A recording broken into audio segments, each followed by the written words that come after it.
Hello everyone, and welcome to the Dice Commando YouTube channel. I'm Andrew, with you here as always. This is Go Again, a fabulous video cast covering the trading card game Flesh and Blood. This video and others like this one are possible thanks to viewers like you. Please show your support with a like and subscribe, and be sure to hit the bell notification icon so you don't miss any new videos. If you want to get involved with the channel, consider becoming a channel member. There are many benefits to channel membership, including access to our Discord, exclusive deck tech and strategy videos, and the opportunity to help create channel content. I want to sincerely thank all our channel members, as I truly couldn't do this without your support. You guys rock. Go Commando. Hello everyone, welcome back to Dice Commando and Go Again, a fabulous cast. I'm Andrew with you here as always, but tonight we are here with Alberto Miracle, the Miracle of Vegas, the man who was able to get, the only person who was able to get Dash to the top 8. How are you doing tonight, man? I'm doing great. How about yourself? Doing okay. Glad that we were able to finally link up and do this tonight. So tonight we're going to be talking his deck list plus the future for Dash and all things Alberto going forward.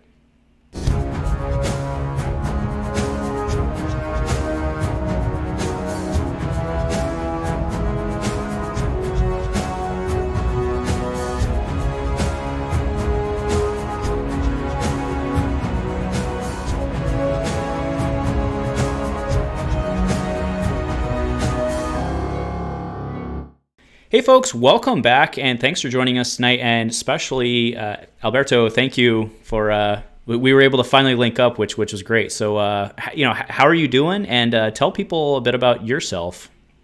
I'm doing great. I would say Flesh and Blood is my first competitive card game I've ever played. Before then, I did work at a card shop, but I just would know the cards because would sell them. I'd sell packs, and people would talk to me about cards. And if you really listen, you actually start learning about what people are doing. I want to say I started the game back in 2020. There is barely any vendors, a really hard way to even get a hold of the game. And singles were either from a store in New Zealand or Australia or another store here, Cleveland, in Cleveland. That was such a long time ago. But they only sold more high-end cards. So you kind of, if you needed anything, you would have to just open it up yourself, and that's kind of what I did. And once I got a hold of this game, it just kind of took over as a main hobby because I loved making the deck. It was a very interactive game, and it continues to be, and that's why I really like it. Yeah, so I kind of wanted to tell the viewers a story. You and I actually met it was right around a year ago. It was sometime in October because it was shooting the gap in between once things had reopened and then when they shut down again, at least here in where we live, which is Oregon. You were in Washington at the time, and you had come down to a tournament hosted by our buddy over at Fab Foundry, who is a single seller, Travis over at Fab Foundry. So you and I had met there, and I walk in, and there's this dude with a big smile on his face. He's being nice to everybody. Well, I couldn't see the smile on his face, but you could see it in his eyes, right? Because we were all wearing face masks, but he's clad in armor and running my girl Dorinthea. Yeah, I love Dorinthea. Until before the calling, I played her exclusively because she was my favorite deck to play. You really have to kind of read your opponents. You got to kind of get in their heads of what you're doing. Yeah, and so I learned quite a bit from you actually in that game. Now, I was on Azalea at that tournament because, I mean, you guys need to understand it was October of 2020, and it was also coming off the pandemic, and there was no meta, right? Because nobody was playing IRL, right? And like I remember you were telling me that you were playing, I think it was Kayo you were playing with online, right? Some for Bravo. Maybe it was just somebody in New Zealand. Yeah. Yeah, I was doing all the tournaments at the time, and that really got me into the game. Most of the beginning of the game for me was just losing back to back for months. I'd maybe sneak a game in, and I'd usually win against some like just other Americans, just because we're all still learning. And and yeah, it just my first game against Kale actually, he perfect me. He decked me out. I didn't take any life from him, and he killed me. And I will never forget that game. Well, that's okay because that tournament I was referring to, I went 0-3 in that. I lost in the mirror to Travis, got visceried, saw my first gym in real life, and I don't remember what that other guy's name, but he had an Arknight shard and he had a gem back in the day, and Jake, you. yeah, yeah, Jake Russell. We still friends. No. Yeah, he was a good guy, and then I enjoyed playing you, and I remember you and I for like a month and a half had a huge debate on over whether Blue Dauntless or Red Dauntless was better, and Yes. I now play both actually, but I mean, so. the meta calls for it, so it makes sense. All right, well, so the main reason I reached out to you was familiar face at the top, which I always love, but not only that, you took Dash, and the title of tonight's episode is I guess I'll just play Dash, which I think Yep. is the title of your deck, right? So I'm gonna go ahead and throw that Yeah. baby up. But yeah, talk us through kind of you can talk us through the choice to get to where you did and your deck and just go from there.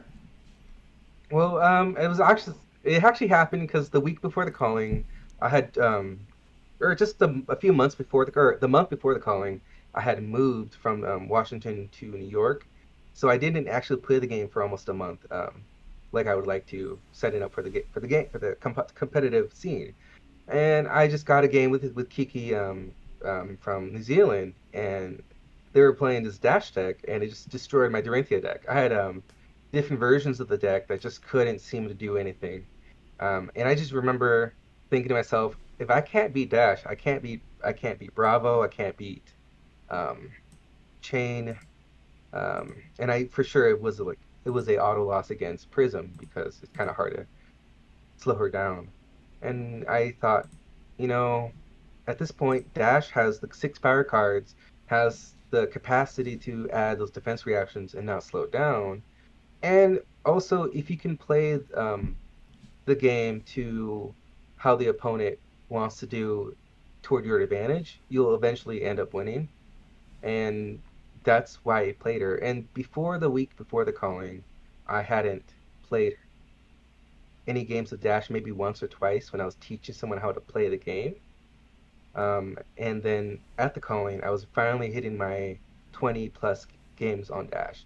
I was really starting to figure out combos because before I wasn't fully familiar with them. I knew of them because I've seen them destroy me. Mm-hmm. Um, but figuring out the point when you want to turn on I guess you want to boost as much as you need to. That was kind of a hard way for me to learn the hero, but luckily at the tournament, I was able to save myself by blocking earlier, not taking much life from opponents, and that allowed me a lot of space to learn the deck as I was pretty much fighting it out. Mm-hmm. So I mean, I think Dash is pretty well. I mean, I guess you're the pilot. Let us know, but I think Dash is pretty well placed in Swiss, and I think she starts to find more challenges in like a top cut. Is that consistent with what your experience was? Yeah, I'd say that against the higher tier decks, unless you are a higher tier Dash player, um, it is really there's a lot more nuance to playing her against those other decks that I wasn't there yet. I guess it's Chain. There are certain attacks you'd have to block, and just instead of just always going boost, boost, boost, which is a trap. Um, there's turns where you want to stop that damage so he doesn't get ahead, and he allows you to save yourself for turns where he's gonna hit you really hard no matter what you do. Mm-hmm. Yeah, fair enough. Um, So would you call this more of a and maybe I mean you've got a sideboard obviously, so maybe it changes based on matchup. But is this mostly controlled dash or is it kind of like a mid range dash? This is 100% a mid-range dash. It's the deck list itself isn't cutting edge in my opinion at the time because it was already around on list for a while. This list is very common. Mm-hmm. You have the lock and loaded. You have the um, lock and loaded for the Boltyn matches and all the defense reactions. It's pretty much allows you to set up your deck in a way allows you to maneuver the deck where you can be defensive um, or you can be hyper aggressive. Because in this deck, you only run 9 attack or defense reactions. Even though 9 doesn't seem like a lot compared to heavy control, it is a lot for heavy aggro, Hmm. especially because you're sideboarding your offensive cards to add the defensive cards, so making them feel more like they're more of them. Hmm. Um, Especially against Dorinthea, where I only have 9 defense reactions, and Dorinthea has way more than 20 attack reactions. It feels like when you're playing her, she has tons of tools to get ahead. Sure. All right. Well, go ahead and just real quick. You don't have to run down the full list because it's been up for a while and people can read. But could you walk us through some of the finer points of the list on kind of the value of them, and maybe point out some sideboard options as we go down on what you would do versus specific matchups. Yeah, and obviously it's kind of common, but the value is the items, the induction chamber, the plasma purifier, and the interesting thing about the items is that with her sideboarding, sometimes you actually take out 2 purifiers and you just run 1 induction chamber. So you can go hyper aggressive, just boost, and when you need the resources, you won't get caught with 3 item hands. Mm-hmm. And that's kind of the power where she kind of comes in is actually the capacity to either go aggressive or none, or just defensive. Another important major key card is Teclocore. Especially if you're boosting, you can Spark of Genius, get Teclocore, and get another card that you can obviously put in your arsenal. But those 3 cards are, in my opinion, probably the most um, diverse when it comes to sideboarding them. Mm-hmm. But an obvious powerhouse card is High Octane. I don't always run 3 of them. Against Bravo, I only run one, and that's because you need those blues to you're gonna be blocking the damage, and you're gonna need those blues to load your equipment and shoot or play an item because you already blocked with 2 cards and maybe a defense reaction from Arsenal. Mm-hmm. Um, it just the items and kind of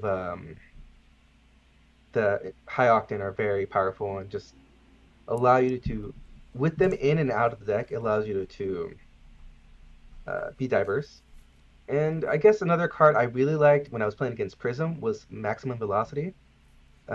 They could have the I forget the Herald that gives you a -1 on your attack. It's still 9 power, so it'll still break that Herald. I really enjoyed that against Prisms. I did play against a few of them, and when I did need to go aggro, they came in very very handy because I would luckily there was a few games, one game actually, where I was able to play Tekla Core and I drew into high velocity, which I would arsenal, and the next turn my hand was 3 reds and a blue, which allowed me to hit off plus 30 damage. Mm. Um, which it was amazing because it was the pinnacle, the ideal hand that I never imagined, because you play the game expecting for the worst, and then when you get the best, you kind of just allow it to kind of unfold. That's a good statement. So one card I found interesting, or at least in our local meta, when I look at a lot of the dash decks, we don't see Spark of Genius a lot. So can you kind of walk me and the viewers through, the role it serves? I mean, obviously we know what the card does, right? But why that versus not including it? Leaving space open. Spark of Genius it just allows you to get your items when you need them. And say, for example, turn one, you have it in your hand. Now you can play another Plasma Purifier or Induction Chamber if you happen to have an item in hand. Um, it just allows you to get the items that you need when you need them. If you're going against a heavy control, if you Spark of Genius Tekla Core, you can actually block and then present more damage the next turn, Mm. which is very valuable, especially if you keep one card that can boost and you can uh, Tekla Foundry Heart and hopefully hit twice so you get an extra resource. Just that possible aggression in a hand that you expect to block is very impactful for the game. It may eventually end up tilting the whole game to your favor. Mm-hmm. And more often than not, Spark of Genius allowed me to do that because I could shoot the guns, I can load everything, and at the end I just play the Tekla core. I Uh, see. yeah, I see. and So would you say Spark is a either run 3 of or run 0 of type of card? uh, I could not imagine a deck without it. Okay, that's fair. Uh, be, because it just allows you as a deck to be very versatile. Because even if you wanted to be defensive, you can use Spark of Genius to Tekla Core and then use your hand for just blocking, and you just shoot once a turn. Okay. And Fair enough. yeah, So just running down the weapons real quick. So you chose the plasma pistol. No, I'm just kidding. But as far as the equipment goes, one thing people will notice is that's not a mistake on there. He's only running 4 pieces of equipment, which means he's all in. There's no sideboard. So yeah, not for. yeah, talk us through that. Right? No null rune, no nothing. Just going all in. Well, the nice thing about Dash is her Achilles Accelerator has no rune. Mm-hmm. One. And that's plenty for most matchups. If you're going against a Kano, you're gonna go as aggressive as possible. That's not gonna be it's gonna be a quick game. You're both gonna be able to get lunch, get to know each other before the next round. It's that's what I like about Dash versus Kano. Um, but she has 4 armor, which is plenty against those turns where you have to command and conquer coming at you, and you don't really want to let go of your hand. Um, then you can, or those dominate attacks. I Yeah, I try to use my equipment for just dominated attacks, unless it's um, certain scenarios that I just feel like the one armor is worth blocking Mm-hmm. for the damage in the future. Okay. And did you? So a lot of people out there don't. And granted, just stick with me on this. A lot of people out there are thinking that, myself included, that perhaps you can play Dash pretty well without the chess piece, without the Foundry Heart. Do you? How do you? Where do you fall on that? Mm, it it doesn't allow you to be as versatile as a hero. The chess piece a lot it pretty much promotes aggression. If you're going boost, boost, boost, for example, you're going against Kano or let's see who another hyper aggressive uh, deck you'd go against. Viserai, Rhinar, maybe another dash. You want to out damage another dash.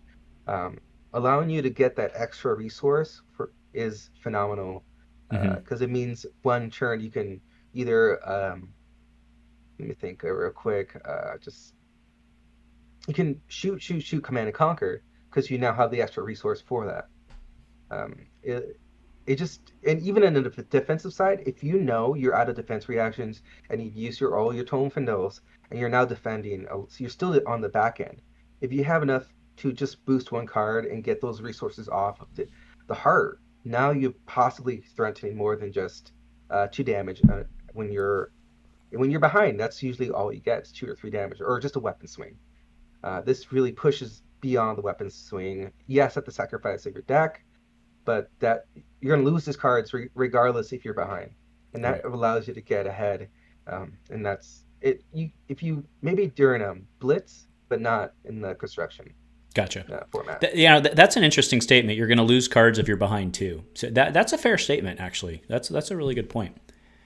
Okay, yeah. So I mean, that was, I think, the one big thing I noticed was just the 4 equipment, but I mean they seem pretty solid. So all right, next question I have for you. The next set's out.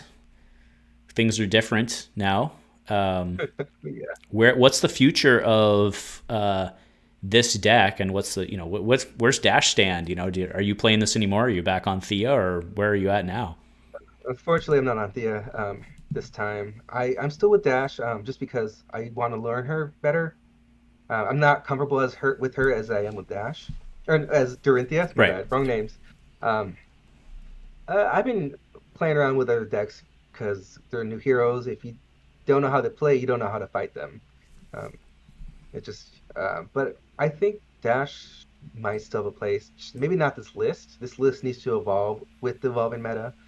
Maybe more blues. I'm still in the testing right now because I'm at 26 blues. I think maybe with all the ice, I will have to go higher. Um, because there's that, the Ram said that's what people think during the or Dash is dead, and it slows down the game and it definitely makes it harder, especially because you have to load your weapons differently. Um, and I think Dash still has a place in the meta. You might see other heroes fall down, but the thing that makes Dash strong is that she is consistent with how she can pitch. You can pitch your hand and be prepared for the next turn. And there's nothing wrong with taking 2 turns on the backseat to have a third turn just be powerful, almost like the concept of the tunic. That's 3 turns, and then you have an extra resource that allows you to do extra things.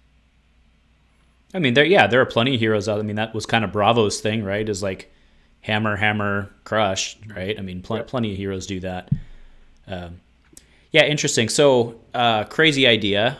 Is there any argument to running to it? You know, everybody starts the chamber, right? I mean, that's what you start with. That's kind of how you play Dash. Is there any argument to starting the Purifier against the Ram's Head?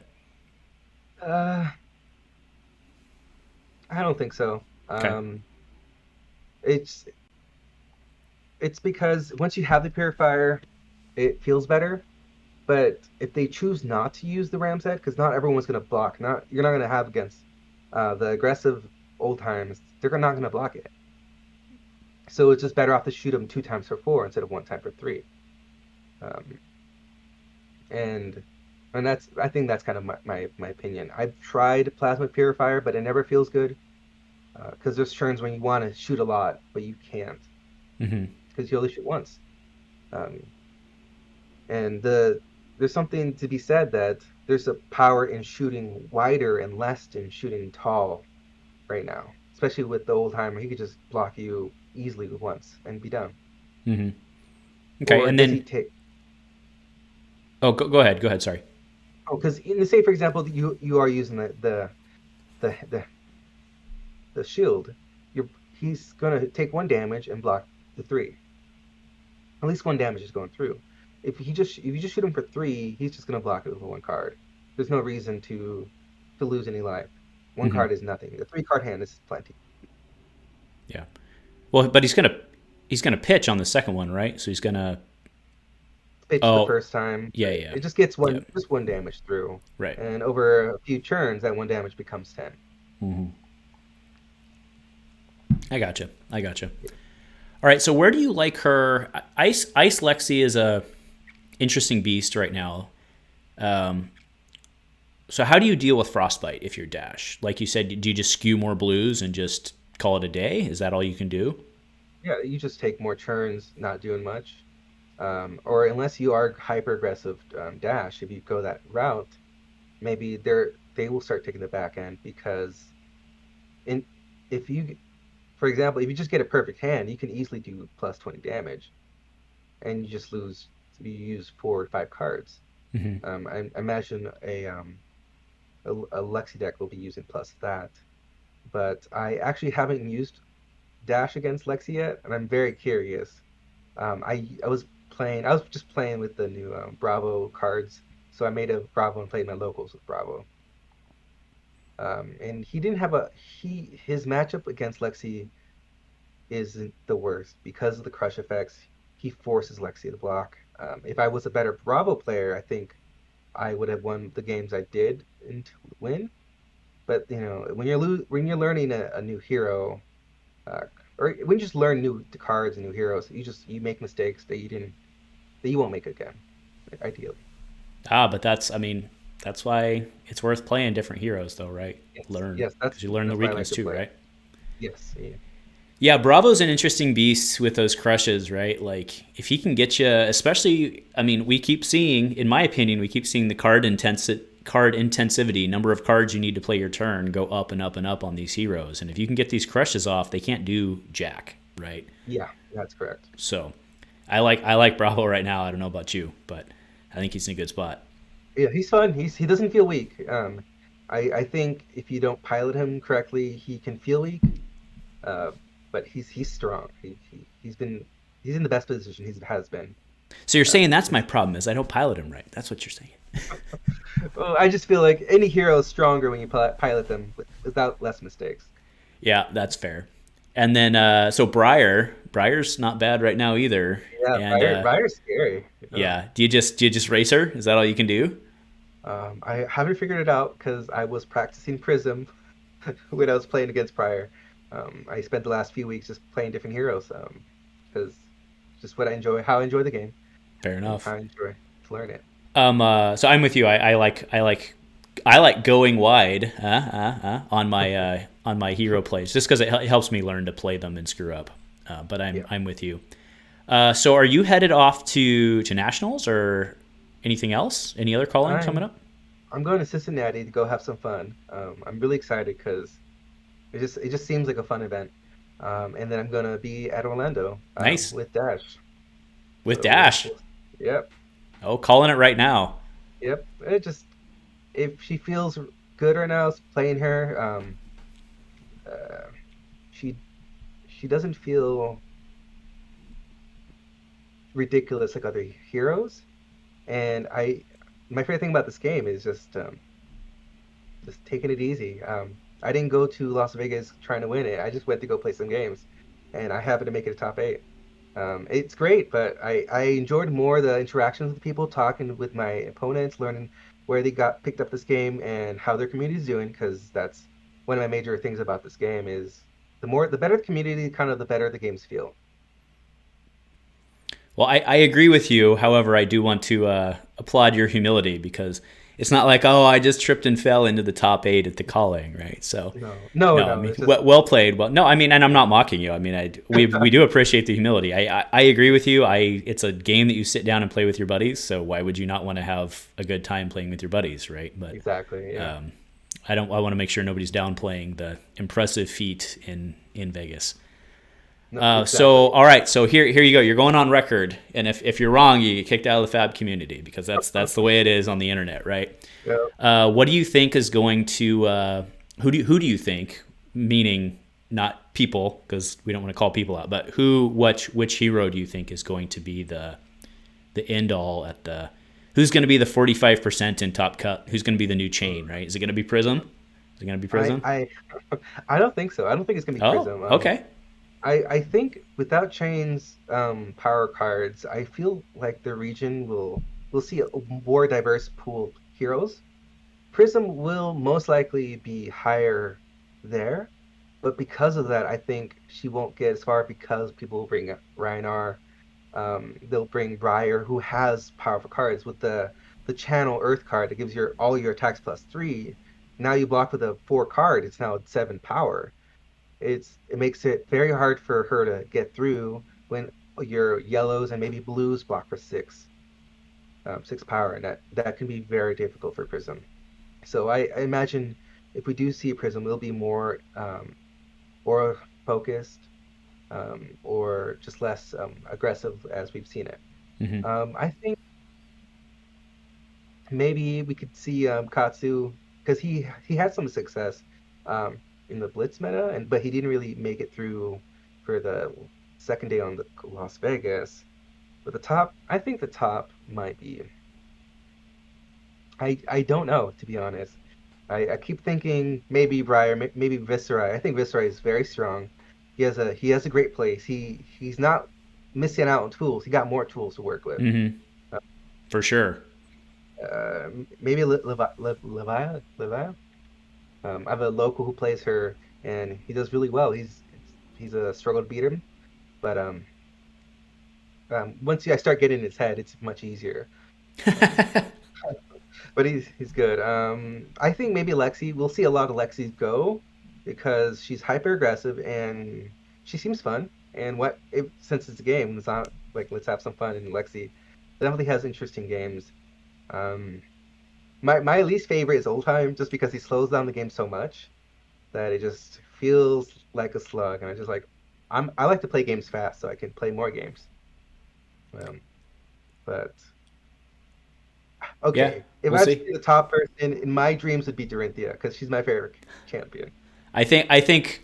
Look, both you and I are Dory. We're Dory all the way, but I think I don't know why I call her Dory. She's Thea to me, always has been. Yeah. But I Mhm. don't know why. But I think Thea's in a rough spot Yes. right Yeah. now. It feels like it. It just Yeah. maybe in Blitz, but not in construction. Oh, I'll still play her in Blitz.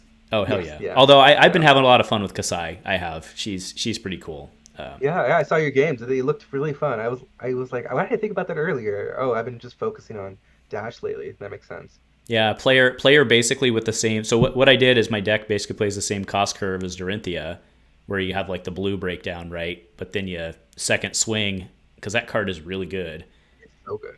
right? So you do that, and then there's the other one that gives, was it push forward? The one that gives dominate 3 and Yeah. dominate. Yeah, Yeah. Push forward. yeah. So anyway, but this is not about Dorinthea or Kassai, although Yeah, it that's could be. true. But we're both warrior guys. That's why we go back. So anyway, yeah. So we will see what happens. I personally think that the field is going to be, there was 40% of the 25% of the Swiss field ish was on Chane. Yes. And I highly suspect that about that many are probably going to be on Prism. That's where I think, just because people chase the big winnings, right? And she won. Yeah. And she didn't get affected. True. So I think she'll be highly represented. But I don't think we're going to have a thing where like 50% of the top 64 is one deck. So I agree with you there on diversity. Yeah. Yeah. I'd love to see more heroes in the field, because it just makes it for more complicated games, because you can't just sideboard for one hero anymore like we did for Chane. For sure. Well, yeah, you want to talk complicated games, try playing Briar, man. Oh my goodness. Yes, yeah. I've been looking at her cards and I don't know what I'm doing yet. Yeah, I tried her last Saturday just to like learn her, and my first game was embarrassing. I felt like I was like learning Fab. Like we were missing so many triggers and going back, and anyway, thank God it wasn't on camera. That's all I can say. That's most of my games. All right, man. Well, I think we can wrap up and get out of here. I want to thank you, first of all. It's been hard for us to link up because you're on the East Coast, and I appreciate you staying up late to chat with us. This is really great. So, thank you. Yeah, well, thanks for having me. It's a pleasure to talk about Flesh and Blood. Yeah. So, and if you guys meet this man in Cincinnati or Orlando, it sounds like, give him socially distanced high five, fist bump, whatever is appropriate. He's a really good dude who, as you can probably picked up on this, cares more about playing the game than the rest of it. So I think that's a really good thing. So anyway, do you have anybody you want to give shout outs to or anything on here before we get out?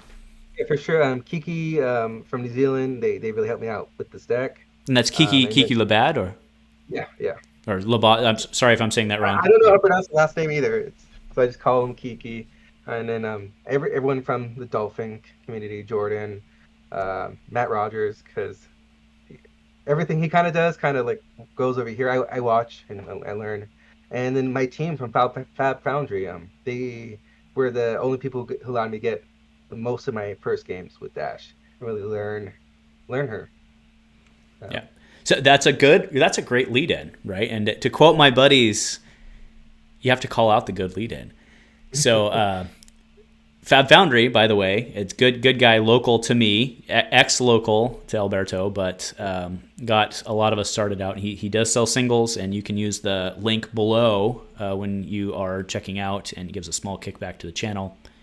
Good guy over there. If you're going to go buy singles, buy from him. Highly recommended. Yeah, I try to keep that myself the same way. And then I do want to give a shout out to my local LGS. Remember, we're playing every other, not this upcoming Saturday because there's another thing going on, but we're every Saturday we're playing an armory event. So come join us if you're in the area. If you ever come back and visit Alberto, come join us. I tell you what, next time you come, I'll pay for your entry. All right, promise. All right, I'll try to make it over there. Yeah, it's only a 6-hour flight, no big deal. So yeah, I mean, I'll have to be over there for the holidays, anyways. Oh, well, there you go, right? Come and get your free entry. It's been offered up. But over at Gonga Games, you can use code Commando10 at checkout for 10% off your purchase. I see nothing from that. It just helps support my LGS. So make sure to check that out. All right. Well, anything else before we get out of here tonight? No, not that I can think of. Just play Flesh and Blood, stay cool, learn from your mistakes. Every time you lose, it's actually more of a win than you expect. So I'm winning all the time. That's what I'm hearing. Yeah, you learn what not to do. Perfect. All right, folks. Well, thank you very, very much for tuning in with us tonight. And I had a good time. This is great. We'll have to have you on again, Alberto, once we can link up again. Yeah. Maybe you can give us a rundown of your win at Nationals, maybe. yeah, I might do that. Perfect. All right, folks. Well, thank you again for tuning in. Make sure, give us that like, subscribe, help us grow. It doesn't just help me, but it helps other people find us, right? And that's what's important. It helps other people find Fab and grow the game. So, again, thanks to everyone for tuning in. Thank you, Alberto. And if nothing else, folks, go Commando.